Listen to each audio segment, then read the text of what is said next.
Hello everyone, welcome to kitchen and much more. आज आपण बनवणार आहोत झणझणीत मसालेदार अगदी हॉटेलसारखी चव असलेली veg Kolhapuri.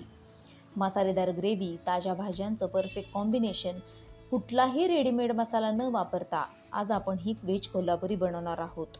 Step by step आपण ही रेसिपी पाहणार आहोत. चला तर मग परफेक्ट अशा व्हेज कोल्हापुरीच्या रेसिपीला आपण सुरुवात करूयात. सुरुवातीला आपण लागणारा मसाला तयार करून घेऊ. यासाठी गरम केलेल्या कढईमध्ये 2 चमचे तेल, दालचिनी, 1 अख्खी मोठी वेलची, 4 काळी मिरी, 4-5 लवंगा आणि 1 चमचा धने घालून घ्यायचे. 2 चमचे पांढरे तीळ हे सर्व व्यवस्थित तेलामध्ये छान असं परतून घ्यायचं.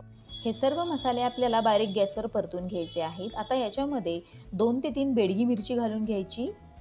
ती देखील या मसाल्यांसोबत छान अशी परतून घ्यायची आहे. मिरची चांगली परतून झाली की त्याच्यामध्ये अर्धी वाटी सुकं खोबरं खिसून घेतलेलं आहे ते याच्यामध्ये घालून घ्यायचं आहे. सुकं खोबरं देखील या मसाल्यांमध्ये चांगलं असं परतून घ्यायचं. छान तांबूस रंग येईपर्यंत हे खोबरं आपल्याला या मसाल्यांसोबत परतून घ्यायचं आहे. बारीक गॅसवर हे सर्व मसाले भाजल्यामुळे हे सर्व साहित्य करपणार देखील नाही. आता याच्यामध्ये आपण साधारण मुठभर इतके काजू घालून घ्यायचे आहेत. हे काजू देखील या सर्व साहित्यावर छान असे भाजून घ्यायचे. हलका तांबूस रंग येईपर्यंत आपल्याला काजू देखील भाजून घ्यायचे आहेत. हे सर्व साहित्य छान खमंग असं भाजून झाल्यावर ते एका प्लेटमध्ये काढून घ्यायचं आणि थंड झाल्यानंतर आवश्यकतेनुसार पाण्याचा वापर करून मिक्सरला वाटून घ्यायचं आहे. मसाले भाजले याच कढईमध्ये आपण आता पाणी गरम करून घेणार आहोत. साधारण 2 ग्लास इतकं पाणी आपण या कढईमध्ये घालून घ्यायचं आणि हे पाणी चांगलं गरम करून घ्यायचं. पाणी गरम झालं की त्याच्यामध्ये अर्धा चमचा इतकं मीठ घालून घ्यायचं. हे मीठ या पाण्यामध्ये विरघळलं की त्याच्यामध्ये आपण व्हेज कोल्हापुरीसाठी लागणाऱ्या भाज्या घालून घेणार आहोत. इथे मी 1 वाटी इतके फ्लावर घेतलेला आहे. हा फ्लावर चांगला निवडून स्वच्छ धुवून घेतलेला आहे व त्याचे असे तुरे करून घेतलेले आहेत. भाज्यांचं प्रमाण तुम्ही कमी अधिक करू शकता. साधारण 1 वाटी इतकी फरसबी घेतलेली आहे, 1 वाटी इतकं सोलेला मटार आणि 1 वाटी इतकं गाजर घेतलेलं आहे. आता या पाण्याला चांगली उकळी येऊन द्यायची. साधारणपणे 40 ते 50% आपल्याला या भाज्या शिजवून घ्यायच्या आहेत. जास्त ओव्हरकुक करायच्या नाहीत. अशा पद्धतीनं पाण्यामध्ये भाज्या शिजवून घेतल्यामुळं काय होतं, फ्लावरला आणि मटारला असणारा उग्रवास ग्रेव्हीला येत नाही आणि त्याच्यासोबत असणाऱ्या भाज्या देखील मऊ अशा शिजल्या जातात. अशा पद्धतीनं व्हेज कोल्हापुरीसाठी शिजवून घेतलेल्या भाज्या एका भांड्यामध्ये मी व्यवस्थित पाणी निथळून काढून घेतलेले आहेत. आता आपण व्हेज कोल्हापुरी बनवायला घेऊ. यासाठी गरम झालेल्या कढईमध्ये 2 चमचे इतकं तेल गरम करून घ्यायचं.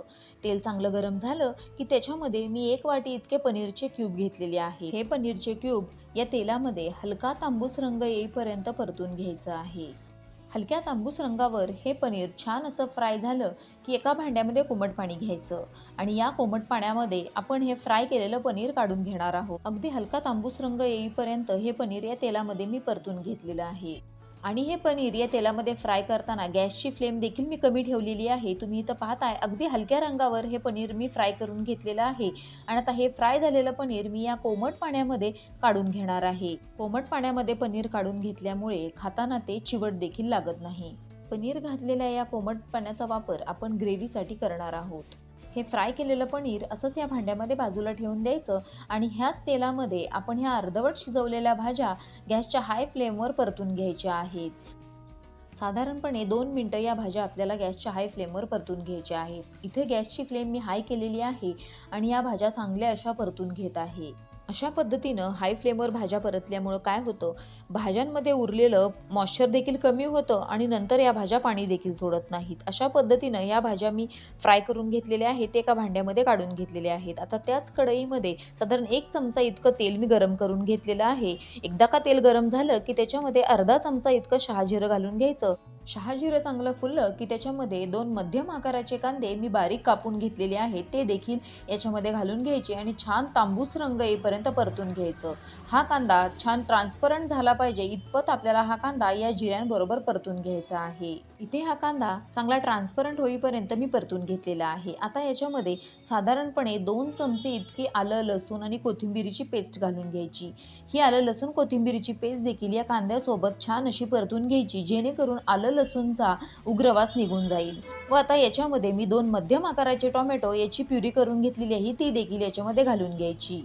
छान तेल सुटेपर्यंत आपल्याला ही टोमॅटोची प्युरी परतून घ्यायची आहे. टोमॅटोची प्युरी करताना चांगले लाल बुंद असे टोमॅटो वापरायचे। इथे टोमॅटोच्या प्युरीला आजूबाजूने तेल सुटलेलं आहे। आता याच्यामध्ये आपण सुरुवातीला तयार केलेला काजू, खोबरं आणि खडे मसाला वापरून बनवलेला मसाला हा मी चांगला मिक्सरमध्ये बारीक वाटून घेतलेला आहे आणि तो आता याच्यामध्ये घालून घ्यायचा। अगदी गरजेपुरताच पाण्याचा वापर करून हा मसाला मी वाटून घेतलेला आहे। छान एकजीव होईपर्यंत आणि या सर्व मसाल्याला आजूबाजूने तेल सुटेपर्यंत हा मसाला आपल्याला कांद्यासोबत चांगला मिक्स करून घ्यायचा आहे।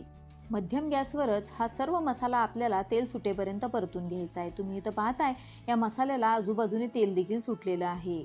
हा मसाला छान तेल सुटेपर्यंत परतून झाला की याच्यामध्ये 1 चमचा इतकी धनेपूड घालून घ्यायची आणि 2 चमचे इतका किचन किंग मसाला घालून घ्यायचा। आता याच्यामध्ये 2 चमचे इतकी बेडगी मिरची पावडर घालायची। आता हे सर्व मसाले या वाटणासोबत चांगले व्यवस्थित तेल सुटेपर्यंत परतून घ्यायचे आहेत। हे सर्व मसाले आपल्याला बारीक गॅसवरच परतून घ्यायचे आहेत। तुम्ही कोणत्याही भाजीची ग्रेव्ही बनवत असाल तर त्याचं वाटण आणि त्याच्यामध्ये वापरलेले मसाले अशा पद्धतीने खूप चांगल्या प्रकारे परतून घ्यायचे। आता याच्यामध्ये आपण आवश्यकतेनुसार गरम पाणी घालून घ्यायचं। लक्षात ठेवा इथे गरम पाण्याचाच वापर करायचा।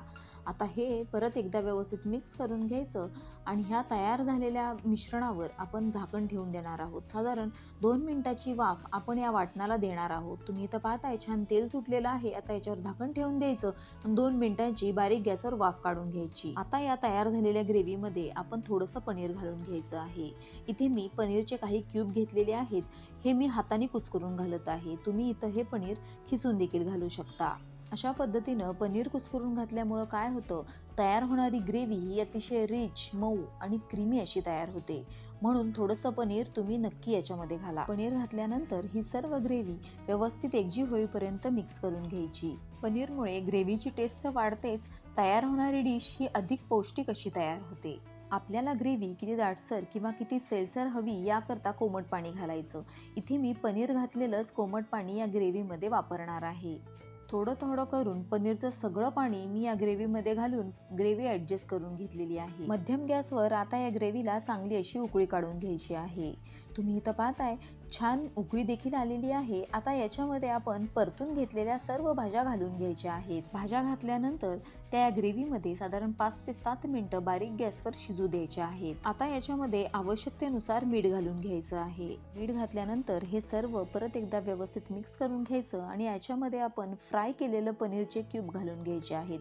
पनीर अगदी शेवटी घालायचं। पनीर घातल्यानंतर फक्त 2 ते 3 मिनिटच आपल्याला आता ही व्हेज कोल्हापुरी बारीक गॅसवर शिजवून घ्यायची आहे। इथे तयार आहे मसालेदार, झणझणीत आणि एकदम परफेक्ट अशी अस्सल व्हेज कोल्हापुरी। ही व्हेज कोल्हापुरीची रेसिपी तुम्हाला कशी वाटली हे मला कमेंट बॉक्समध्ये नक्की सांगा। व्हिडिओ आवडला असेल तर प्लीज एक लाईक करा, तुमच्या मित्रमैत्रिणींसोबत, नातेवाईकांसोबत जास्तीत जास्त शेअर करा आणि माझ्या किचन अँड मच मोर या चॅनलला सबस्क्राईब करा। चला तर मग भेटू अशाच नवनवीन पारंपरिक आणि प्रमाणबद्ध अशा रेसिपींसोबत। तोपर्यंत धन्यवाद।